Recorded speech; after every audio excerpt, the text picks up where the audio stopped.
Oh, hello. Didn't see you there.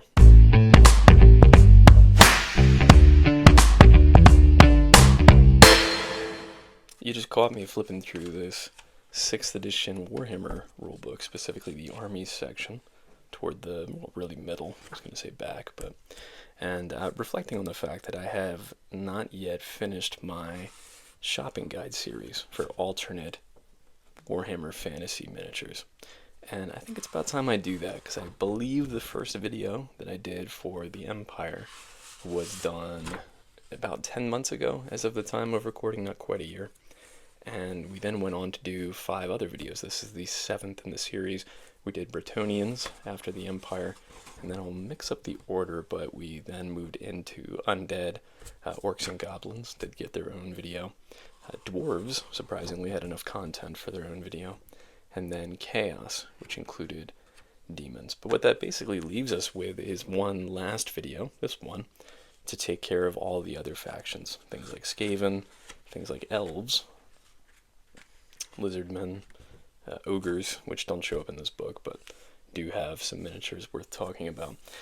So that's what we're going to do here, is I'm going to go through and start talking about some of the other options that exist on the market. If you've not seen any of the rest of the series, I would recommend you go give some of that a watch if you're trying to have a kind of holistic view of what we're talking about here, or as I just said, if the faction you're interested in is not contained in one of those prior videos that I've done, it's going to show up here if there is anything on the market. That's another sort of asterisk, is that for these remaining factions, there's really just not that much on the market, which is why I didn't feel there was enough to warrant a elf video, for example, which has always kind of surprised me. But I'm going to have links in the description to a number of things. The playlist containing all the other videos in this shopping guide series.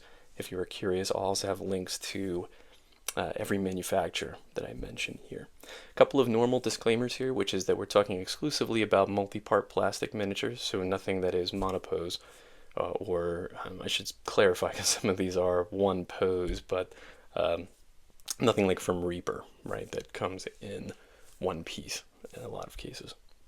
And 28 millimeter exclusively, and plastic exclusively. So 28 millimeter and 156 scale. Enough rambling, let's jump into this. So let's start with Mantic. And again, just to recap, we've done Empire, we've done Bretonnians, Orcs and Goblins, Undead, Dwarves, and Chaos. So there's not going to be much in the way of content for those factions here. There are a couple that I'm going to throw in that I missed on some prior videos, but those are going to be some less obvious things. Anyway, Mantic has always been kind of confusing for me. They are the most obvious alternative to Games Workshop in the fantasy miniature space. The aesthetic for me, if you've been watching the channel for a while, you'll know that I have this theory about grounded versus high concept fantasy being kind of a sliding scale, that different manufacturers in the case of miniatures, but also, in the case of books or video games, that you can kind of pick a point along that sliding scale, and everybody sort of falls somewhere along the scale between Peter Jackson's Lord of the Rings and World of Warcraft. Mantic is more toward the high concept side for me, with some more exaggerated like weapon sizes, where like the armor and the weapons in particular sometimes look a little bit less fantastical and more sci-fi for me. So for me personally, I'm not a huge fan of that aesthetic, and some of their, especially earlier sculpts, are a little rough compared to some of the newer stuff, which, as I understand it, is in a lot of cases actually produced by Archon Studios, which we'll be talking about toward the end of this video.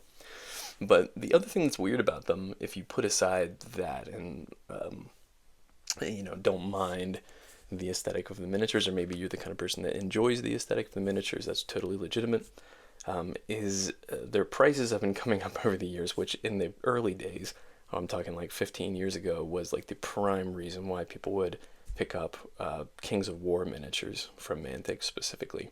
It's because they were substantially cheaper than Games Workshop. And over the years, especially now that there's so many historical miniature companies on the market, they are kind of getting undercut by basically everybody in terms of price per model.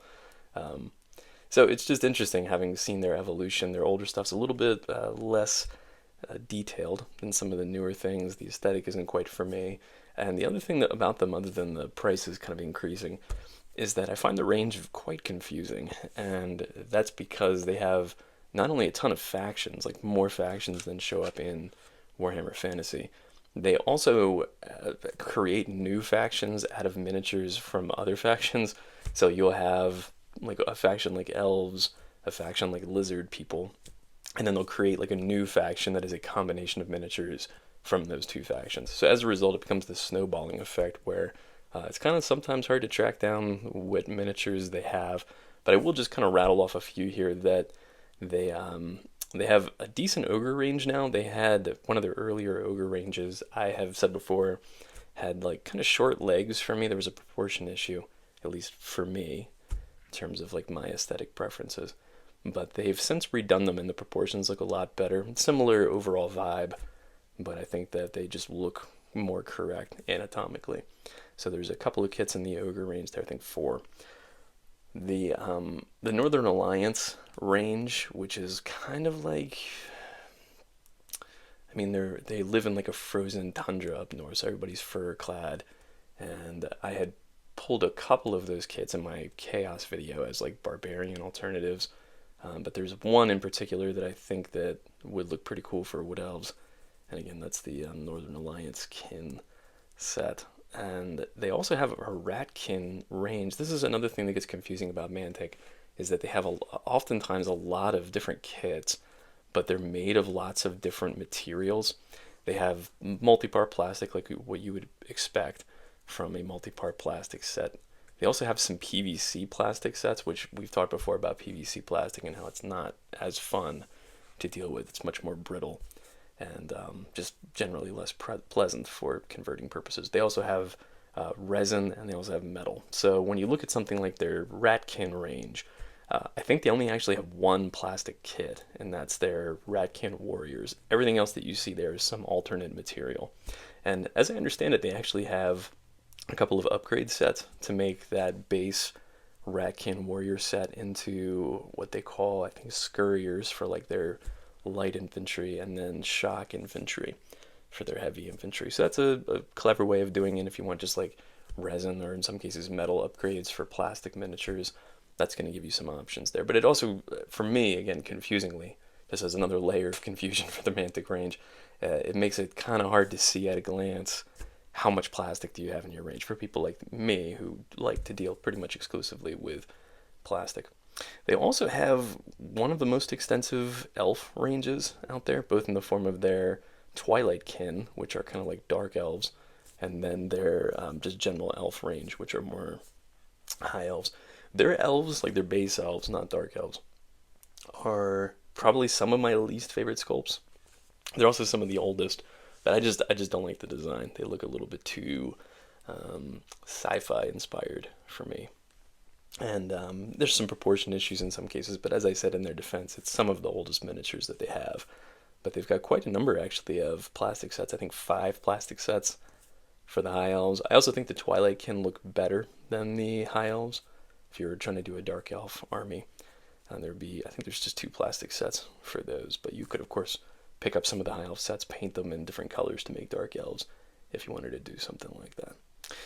So there's lots on order for Mantic again, and we're only kind of scratching the surface here in terms of what's available, because I'm exclusively talking about the stuff we've not talked about in prior videos. There's lots of options for things like demons, lots of human options that we've talked about, as I said, in some of those other videos if you wanted to go check those out. But a number of things on order from Mantic if you wanted to check that out for yourself. Again, link down in the description. Let's talk about Wargames Atlantic for a second, which I think we've talked about in every single one of these shopping guide videos. They have a fledgling, I'll say, fantasy range. They mostly focus on their historical stuff. I do want to have just a quick shout out to the fact that they're really transparent about what's coming down their pipeline. So you can see, like, I think it's probably like the next 50 things that they have in development. And that's a really cool way to know kind of what's coming from a planning purpose, because maybe you are thinking about picking one of these older sets up, say from Mantic, since I was just talking about them, but you maybe instead would wait if you see that Wargames Atlantic is working on something similar. Anyway, I like that kind of heads up from a hobby and planning standpoint. So they have some Orcs and Goblins coming down the pipeline, and 156 scale, which is cool because they just put out some Orcs and Goblins in 10 mil, I think.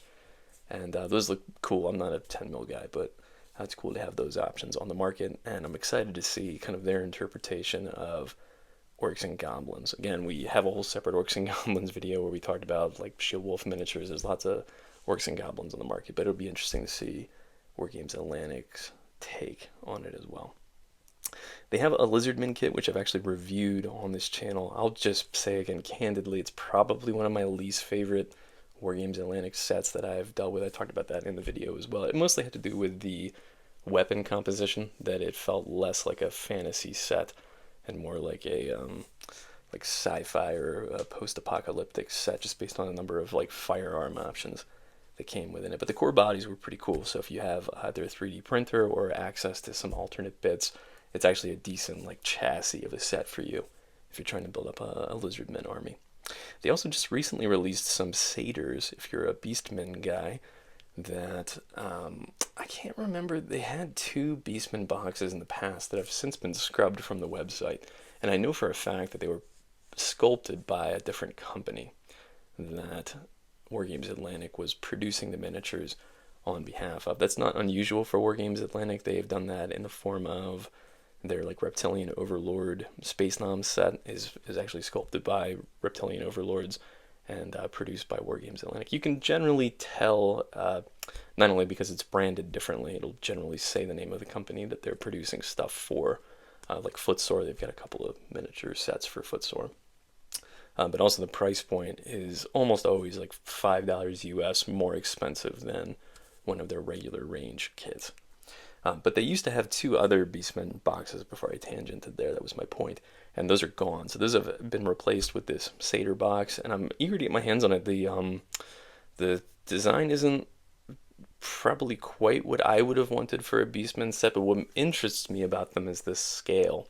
There's a reduced model count on it. And they look pretty big. I'm wondering if they would like work well for alternate Minotaurs, for example. So another one from Wargames Atlantic to look out for if you're a Beastman player. And then we talked about the Halfling box in the Empire video, but at the time the Halfling Cavalry had not been released. I should also give a shout to that set. I have a review up on the channel. That is an excellent set that you should definitely check out if you're a Halfling player. Avatars of War, I'm throwing in here as a wild card. I've talked before about they really only have one true multi-part plastic set, and that is their barbarian, the dwarf barbarians. They're dwarf slayers, but I think they call them barbarians. I can't remember.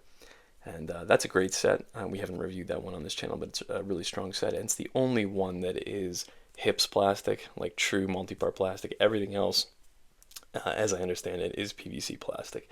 And this one I had thrown on this list, but I almost want to take it off because I think it's PVC plastic. But anyway, if you're a Dark Elf player, there you go. There's some Dread Harpies for you. Let's talk Oathmark. Well, I guess let's talk Northstar, because there's also the Frostgrave range has. We talked about demons in the last video, but they have the Snake Men, which we also reviewed on this channel. I thought that was a cool set that I went into it thinking I was going to not like it, and then I ended up liking it a lot more than I had thought, with some conversion work, because there were some like weird proportion idiosyncrasies with it, but I found when you like cut the necks down, turn them more into like snapping turtle types, they made for some really cool looking like lizard or alternate lizardmen models, and that's from their Frostgrave range. And then the Oathmark range has 4 sets currently in their elf line, and those are all excellent. We've reviewed all 4 of those on the channel, and their base infantry would make great high elves or even like classic wood elves. If actually I'll cut away here so you can see what I'm talking about. I still got this book open, but yeah, like these kinds of wood elves from 5th edition into early 6th edition. It matches that aesthetic quite nicely. But otherwise, the entire Oathmark range, we talked about this before, is very grounded fantasy.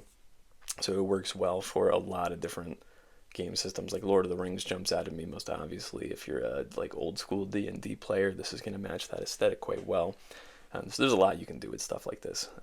And even we did some conversion work in some of those videos where I think with a little just like a different paint job, they would also make great dark elves. So there you go.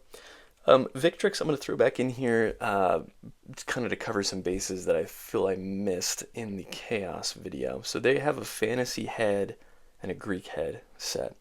And the fantasy head set we reviewed. My only criticism of that is that it felt like it was trying to do two things simultaneously because it had like some Templar heads in it, as well as some fantasy heads and some fantasy gear. So it almost felt like it should have been two separate sets. But it would be good, like if you're a Chaos player, there's some great options in there for you, or there's also some great elf bits if you're a fantasy elf player and we're looking for a way to maybe like make some Phoenix Guard or something. There's some great options in there for you too. The Greek head set I didn't mention in the Chaos video, but it would also make a great upgrade set if you were like a Tzeentch player or a Slaanesh player. I guess Slaanesh more specifically. They have a lot of like Greek inspiration to the armor design. And there's a ton of Greek heads in there that I could see like plopping on some plate armored bodies to make some pretty sweet looking Chaos Warriors. And then somebody else on the comment section of the Chaos video mentioned that I missed their Germanic Warriors, which is a great shout, because that's like a bunch of shirtless, or I think half of them are shirtless dudes, and there's like a bunch of capes in there too, and they would make some great, just general like barbarian types for your Chaos army. I actually can't remember if I mentioned the Celtic Chariots or not. That's another good one. And then just generally for fantasy play, they have their Carthaginian elephant box, which is also great value for a 156 scale pair of elephants for the price point. So another one to check out. So great stuff from Victrix. We talk about them all the time, but excited to see. Hopefully they do start their own fantasy range at some point. I would snatch that up in a heartbeat. I know you guys all would too. Let's talk about a couple of companies we've not really discussed much. The first is Conquest.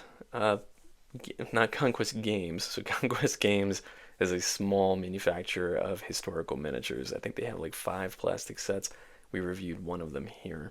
And they're great, but this is Conquest the Games system.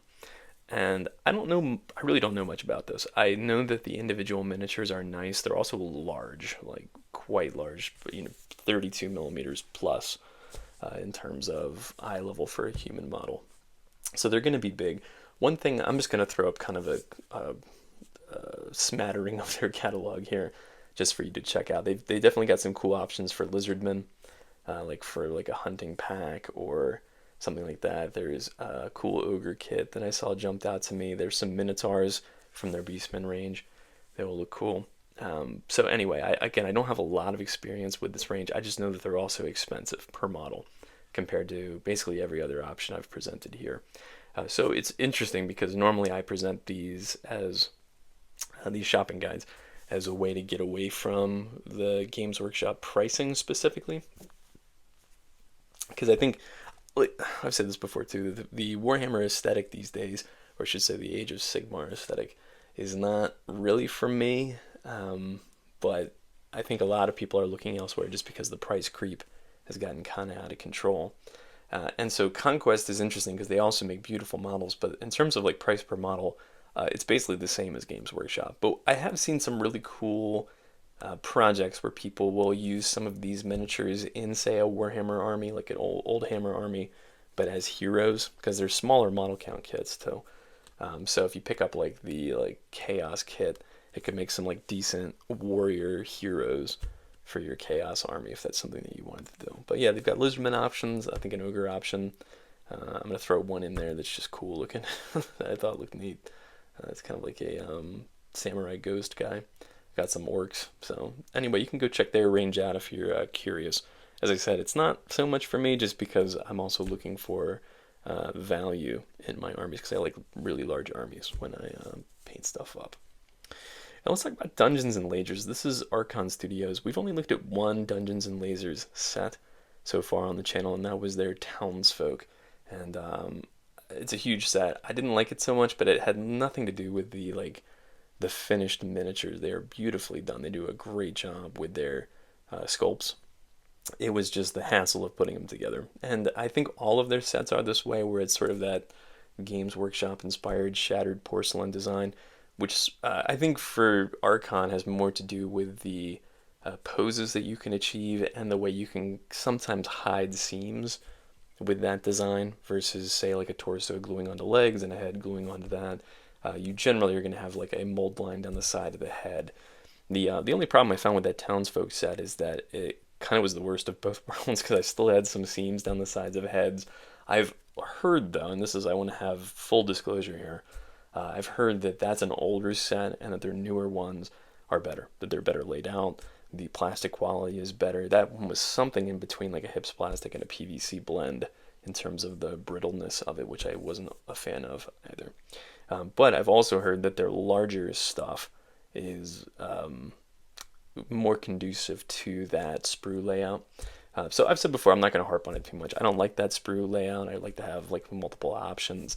But I know some people do. Somebody pointed out that for them it's kind of like putting a puzzle together, like being able to hunt down those individual pieces. So I'm not going to say that's a hard demerit to have it set up that way. It's just not for me. But they have some really cool stuff in their range so far. They've got a Wyvern for the orcs.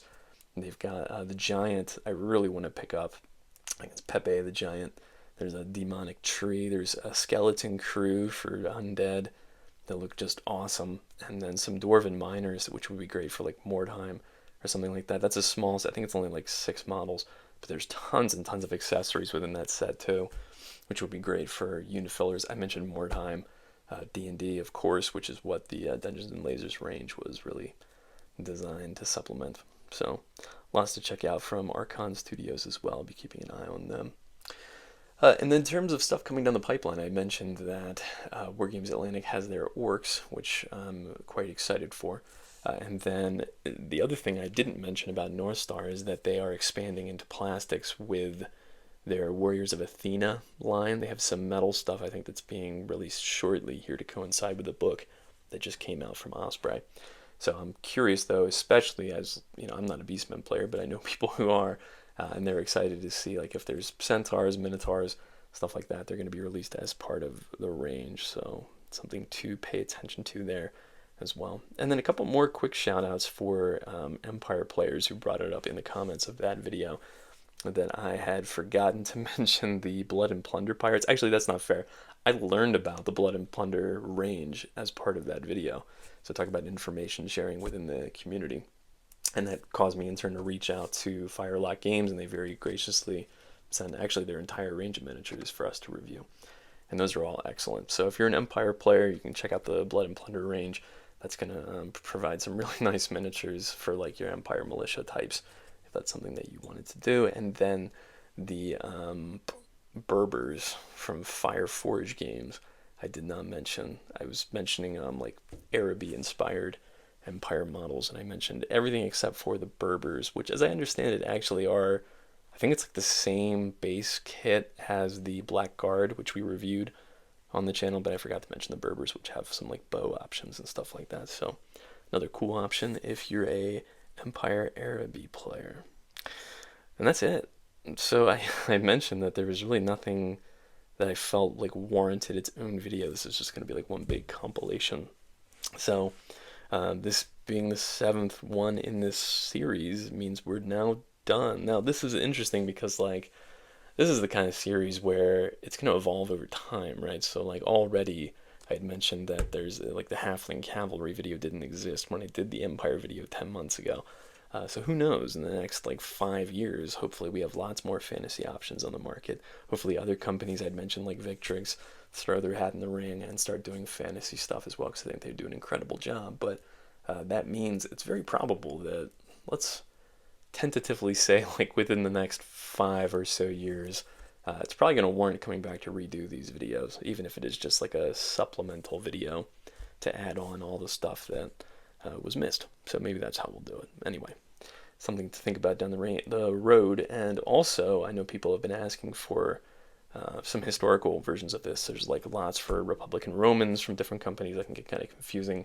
Or Vikings, right? I can think off the top of my head of like 4 different companies that have plastic Vikings. So might be something worth exploring. Let me know in the comments below. So yeah, I appreciate you dropping by for this one in the meantime, everybody. And until next time, let me do something dramatic here. Until next time, happy gaming.